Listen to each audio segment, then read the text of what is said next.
మన శరీరంలో ఉన్న తలుపులు తాళపు చెవుల కథ చూద్దాం. దీంట్లో మన శరీరంలో ప్యాంక్రియాస్ అనేటువంటి ఒక ఆర్గన్ ఇన్సులిన్ అనేటువంటి హార్మోన్ ను రిలీజ్ చేస్తుంది. ఈ ఇన్సులినే కీలాగా పనిచేస్తుంది. దేనికి? మన శరీరంలోని కణాలు తలుపులు అని ఊహించుకోండి. ఈ తలుపులను తెరవాలి అని అంటే ఈ కీ అవసరం. ఈ డోర్స్ ఓపెన్ అయిన తర్వాత చేసేది ఏంటిది? లోపలికి ఎంటర్ అయ్యేది ఏంటిది? గ్లూకోజ్. మనం తిన్న ఆహారము ఇంధనం లాగా మారి మన శరీరం అంతా శక్తి వ్యాప్తి చెందాలి అని అంటే ఈ ప్రక్రియ అనేది జరగాలన్నమాట. ఎప్పుడైతే ఈ కీ వచ్చి ఈ డోర్స్ ఓపెన్ చేయడానికి ట్రై చేస్తుందో అది డోర్ ఓపెన్ కాదు, ఎందుకంటే లోపల లాక్ జామ్ అయిపోతుంది. అప్పుడు ఈ గ్లూకోజ్ లోపలికి వెళ్లాల్సిన గ్లూకోజ్ ఏమవుతుంది? మన బ్లడ్ లోనే ఉండిపోతుంది అనమాట. అప్పుడే బ్లడ్ షుగర్ హై అనేది మనకు అనిపిస్తుంది.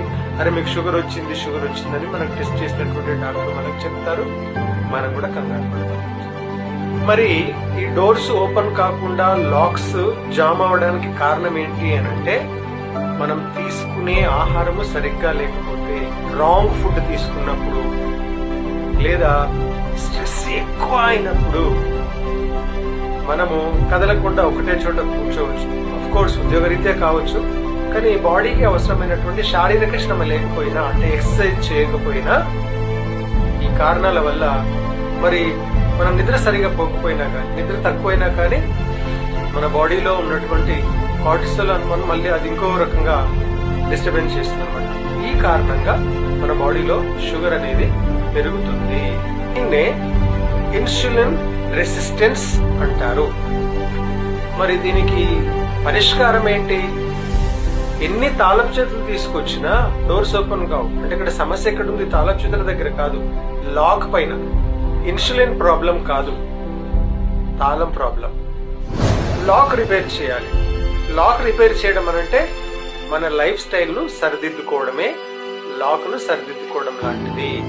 ఫ్రీ డయాబెటీస్ అవేర్నెస్ గైడ్ అనేది ఒకటి ఉంది. దానికి సంబంధించిన లింక్ కింద ఉంది. దాన్ని మీరు ఫ్రీగా డౌన్లోడ్ చేసుకోండి. దానిలో చెప్పినటువంటి సలహాలు మీ లైఫ్ లో పాటించి దానివల్ల వచ్చే రిజల్ట్స్ ను మాకు తెలియజేయండి. మేము ఇలాంటి టిప్స్ ఇంకా చేస్తాం. మన చుట్టూ ఉన్న వాళ్ళందరినీ హ్యాపీగా ఆరోగ్యంగా ఉండడమే